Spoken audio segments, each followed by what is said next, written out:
விண்வெளிக்கு 7 நாள் பயணம் என்ற புத்தகத்திலிருந்து இறுதி யுத்தம் என்ற தலைப்பின் கீழாக இப்பொழுது வாசிக்க கேட்போம். பரலோகத்தில் 1000 ஆண்டு காலகட்டம் முடிவை நோக்கி நெருங்கிக் கொண்டிருந்த போது எதிர்பார்க்கும் இயல்பிலே ஏற்படும் ஒரு பரபரப்பு சூழல் தூதர்களுக்கு இடையில் உருவாகி இருந்ததை நாங்கள் உற்று நோக்கினோம். விரைவில் ரட்சிக்கப்பட்ட கூட்டம் முழுவதிலும் அது பரவினது. என்ன நடக்கப் போகிறது என்பதை நாங்கள் ஏற்கனவே தெளிவாக அறிந்திருந்தோம். பூமியில் நாங்கள் வாழ்ந்த காலத்தில் ஆஸ்திரேலியா மற்றும் பிரேசில் போன்ற நாடுகளின் தலைநகரங்கள் மாற்றப்பட்டதை நாங்கள் வாசித்தும் பார்த்தும் இருந்தோம். எனினும் இந்த மாற்றமானது, அதாவது பரலோகத்தின் தலைநகரம் பூலோகிற்கு மாற்றப்படும் இக்காரியமானது நாங்கள் அறிந்திராத அனைத்து மாற்றங்களை காட்டிலும் மிக பெரியதாகவும் மேன்மை வாய்ந்ததாகவும் இருந்தது. பிரபஞ்சத்தின் தலைநகரமாகிய புதிய எருசலேம் பரலோகத்தின் தற்போதைய இடத்திலிருந்து பூமியின் மேல் புதிய இடத்திற்கு மாற்றப்பட வேண்டும். கடந்த காலத்தில் 1000 ஆண்டுகளாக பிரபஞ்சம் மற்றும் அதன் குடிகளின் கவன ஈர்ப்பின் மையமாக அந்த இடம் இருந்தது. இறுதி ஆயத்தங்கள் செய்தவாறு தேவ தூதர்கள் இங்கும் அங்கும் விரைந்து கொண்டிருந்தனர். பணிமுறை போக்குவரவுகள் இடைவிடாமல் நடைபெற்று கொண்டிருந்தன. பூமிக்கு வரவிருக்கும் அடுத்துள்ள பிரயாணத்திற்கென்று பரலோக சேனைகள் ஏற்பாடுகள் செய்து கொண்டிருந்தன. ரட்சிக்கப்பட்ட திரள் கூட்டமாகிய நாங்களும் பிதா, குமாரன், பரிசுத்த ஆவியானவரும் மறுபடியும் பூமிக்கு வரவிருந்ததால் அவர்களுடனும் தூதர்களுடனும் சேர்ந்து வருவதற்காக குழுக்களாக ஒழுங்குபடுத்தப்பட்டோம். திட்டமிட்ட நிகழ்ச்சி முறைமையின்படி எங்கள் தலைவராகிய இயேசு இந்த உலகிற்கு இப்போது வருவது 3வது முறையாகும். இந்த மாபெரும் சம்பவத்தின் நாளில் கட்டளைகள் பிறப்பிக்கப்பட்டன மற்றும் எக்காளங்கள் தொனித்தன. பரலோக சேனையானது ரட்சிக்கப்பட்ட திரள் கூட்டத்துடன் நகரத்தை விட்டு இயேசுவுடன் புறப்பட்டது. பரிசுத்த நகரம் வெகு தொலைவில் நின்று சற்று அருகிலேயே எங்களை பின்தொடரும். இப்பொழுது நாங்கள் பிரயாணத்தை நினைத்து பார்த்தபோது அது மிகவும் நீண்டதாக இல்லை. மிருக சருஷ நட்சத்திரத்தின் திறந்த வெளியினூடே நாங்கள் பயணம் செய்து பூமியின் திசையை நோக்கி தொடர்ந்தோம். சிறிது நேரத்திற்கு பின்னர் நாங்கள் நேராக முன்னோக்கி பார்த்தோம். முதலில் சிறிய ஒரு புள்ளி போல தோன்றியும் நாங்கள் அதை நெருங்கி வர வர ஒவ்வொரு நிமிடத்திற்கும் பெரிதாகிய வண்ணம் நாங்கள் வாழ்ந்திருந்த உலகம் தோற்றமளித்தது. ஆனால் அது எப்படிப்பட்ட பயங்கரமான காட்சியாக இருந்தது! 1000 ஆண்டுகளுக்கு முன் நாங்கள் பார்த்ததிலிருந்து ஒரு மாற்றமும் அங்கே ஏற்பட்டிருக்கவில்லை. அழிவின் மொத்த குவியலாகவும் பால் நிலமாகவும் இருந்தது. உயிர் வாழ்ந்திருந்தவர்கள் சாத்தானும் அவனுடைய தூதர்கள் மட்டுமே. 1000 ஆண்டுகளின் போது தங்களுடைய ஆளுகையின் நாச விளைவுகளை பார்த்த ஒரே பார்வையாளர்கள் பூமியில் இவர்கள் மட்டும்தான். அவர்கள் சோர்வுற்றும் துயர் மிகுந்தும் காணப்பட்டனர். ஆனால் இப்பொழுது இறங்கிக் கொண்டிருக்கும் கூட்டத்தை அவர்களால் பார்க்க முடிந்தது. அவர்கள் கொஞ்ச காலம் விடுதலையாக வேண்டும் என்று முன்னுரைத்திருந்த தீர்க்க தரிசனம் இப்பொழுது நிறைவேறியுள்ளது என்பதை அறிந்து கொண்டனர். பூமிக்கு அருகில் நாங்கள் வந்தபோது பழைய காலங்களில் இஸ்ரேல் என்றும் பாலஸ்தீனம் என்றும் பரிசுத்த பூமி என்றும் அழைக்கப்பட்ட இடத்தின் மீது எங்கள் சேனை வானத்தில் பறந்தவாறே நிலை கொண்டிருந்தது. எங்களுக்கு கீழே தொலைவில் பழைய எருசலேமின் இடிபாடுகளோடு ஒலிவமலையை நாங்கள் பார்க்க முடிந்தது. பின்னர் முன்னறிவிப்பின் செய்தி கொடுக்கப்பட்டவுடன் தூதர்கள் புடைசூழ எங்கள் ராஜா இயேசு எங்களுக்கு முன் சென்றார். மின்னல் போன்ற பிரகாசம் அவரது உடையாக இருந்தது. பூமியில் 33 ஆண்டுகள் மனிதனாக அவர் இருந்து பின்னர் பரமேறி சென்றிருந்த அதே ஒலிவமலையின் மீது அவர் வந்திறங்கினார்.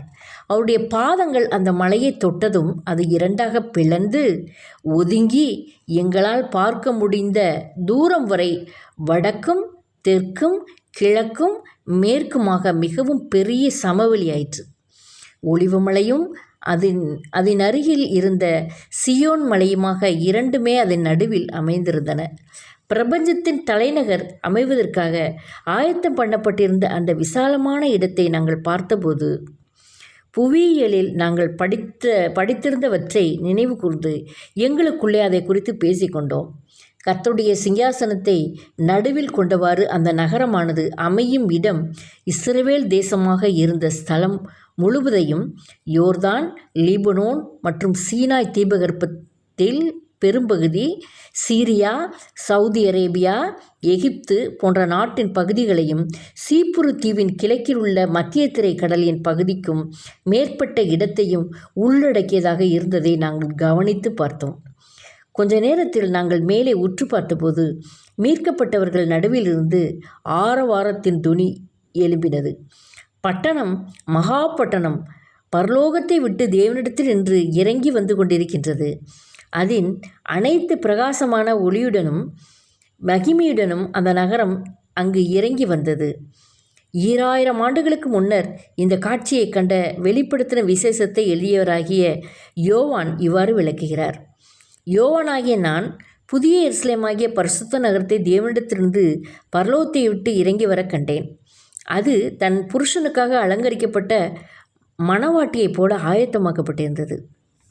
நாங்கள் பார்த்து கொண்டிருக்கும் போதே அந்த நகரம் அதற்காக ஆயத்தமாக்கப்பட்டிருந்த இடத்தில் நேர்த்தியாக வந்து தங்கியது. பின்னர் நாங்கள் அனைவரும் பட்டணத்துக்குள் பிரவேசித்து எங்கள் வீடுகளுக்கு சென்றோம். அவைகள் நாங்கள் விட்டு வந்தது போலவே இருந்தன. எங்களுக்குள் நாங்கள் சந்தித்து கொண்ட போது யோவானுடைய மற்றொரு தீர்க்க தரிசனம் இப்பொழுது நிறைவேறிப்பதை நாங்கள் நினைவு கொண்டோம். இதோ மனுஷரிடத்திலே தேவனுடைய வாசஸ்தலம் இருக்கிறது. அவர்களிடத்திலே அவர் வாசமாயிருப்பார். அவர்களும் அவருடைய ஜனங்களாய் இருப்பார்கள் என்பதாகும். புதிய இடத்தில் காரியங்களை நிலைப்படுத்தவும் ஒழுங்குபடுத்தவும் செலவழிந்த குறுகிய காலகட்டத்திற்கு பின்னர் வியக்க வைக்கும் நிகழ்வுகளின் தொகுதியில் அடுத்த சம்பவம் அரங்கேறியது. இயேசுவுடனும் அவருடன் சென்ற தூதருடனும் பட்டணத்தின் 12 வாசல்களில் இருந்தும் நாங்கள் புறப்பட்டு விரைந்து முன் சென்றோம்.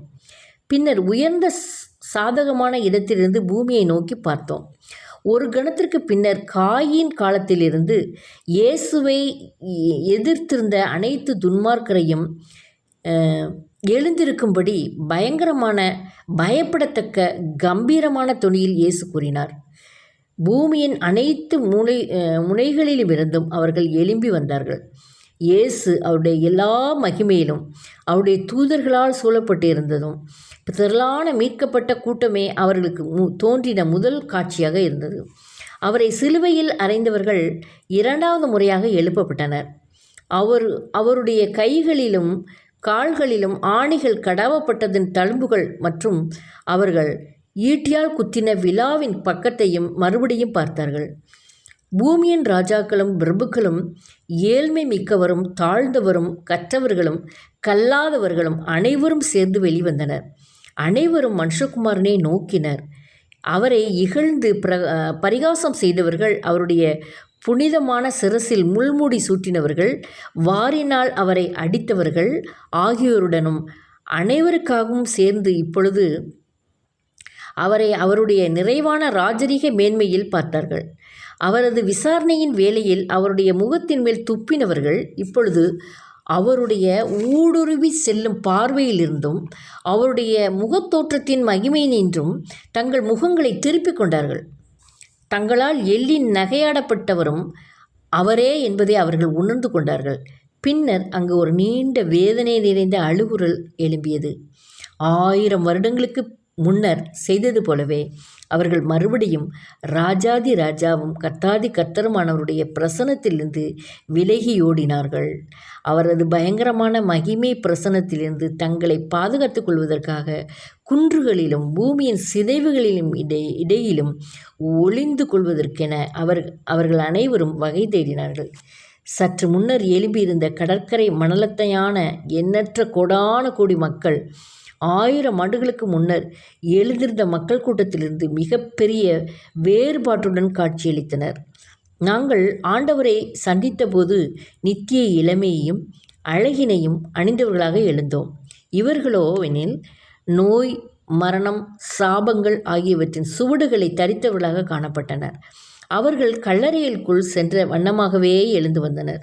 ஆயினும் ஒரு வகையில் 2ஆம் உயிர்த்தெழுதலில் எழுப்பப்பட்ட அந்த கூட்டத்தினரின் தோற்றம் நாங்கள் மர்வமாக்கப்படும் போது எங்கள் கூட்டத்தினருக்கு இருந்த தோற்றத்திற்கு ஒத்திருந்தது.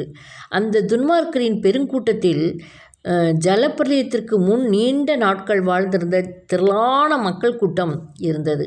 மிக உயரமான மனிதர்கள் அதில் இருந்தனர். அவர்கள் 5000 ஆண்டுகளுக்கு பின் இருந்த மனிதரை காட்டிலும் 2 மடங்கிற்கும் மேலாக உயரமுடையவர்களாக இருந்தனர். அசாதாரணமான பேரறிவு வாய்ந்த இவர்கள் விழுந்து போன தூதர்களுடைய கட்டுப்பாட்டிற்கு தங்களை ஒப்பு கொடுத்திருந்து தங்கள் திடனாற்றல், அறிவு அனைத்தையும் குறித்து மேன்மை பாராட்டி தங்களை உயர்த்துவதிலேயே முழுமுனைப்போடு ஈடுபட்டிருந்தனர். அவர்களது வியத்தகு கலைநுட்ப வேலைப்பாடுகளின் நிமித்தம் உலகமே அவர்களது புத்தி கூர்மையை பெரிதும் போற்றி வழிபட செய்திருந்த மனிதர்களும் அந்த கூட்டத்தினருள் இருந்தனர். ராஜ்யங்களையும் ஜாதிகளையும் வெற்றி கொண்டிருந்த ராஜாக்களும் தளபதிகளும் இருந்தனர். ஒரு யுத்தங்களிலும் கூட தோல்வியே கண்டிராத பயங்கரமான மனிதர்கள் இவர்கள். தங்களது வருகையை கேட்ட மாத்திரத்தில் ராஜ்யங்களை தத்தளிக்க பண்ணின நெப்போலியனை போன்ற பேராசையும் பெருமையும் கொண்ட மாவீரர்கள் இவர்கள். இந்த மனிதர்கள் மரணத்தில் எந்த மாற்றத்தையும் அடைந்திருக்கவில்லை. அவர்கள் கல்லறையில் இன்று வெளியே வந்தபோது அதே பழைய சிந்தனையை மீண்டும் தொடர்ந்து பற்றிய நிலையில் கிறிஸ்துவிற்கு எதிராக பகையையும் கலக குணத்தையும் இன்னமும் கொண்டிருந்தனர். அவர்கள் மரித்தபோது வெற்றி கொள்ள வேண்டும் என்ற வேட்கையினால் ஆட்கொள்ளப்பட்டிருந்தது போலவே இப்பொழுதும் தூண்டுதற்குட்பட்டிருந்தனர். துன்மார்க்கரின் உயிர்த்தெழுதலின் போது சாத்தான் 1000 ஆண்டு சிறைவாசத்திலிருந்து விடுதலை செய்யப்பட்டான்.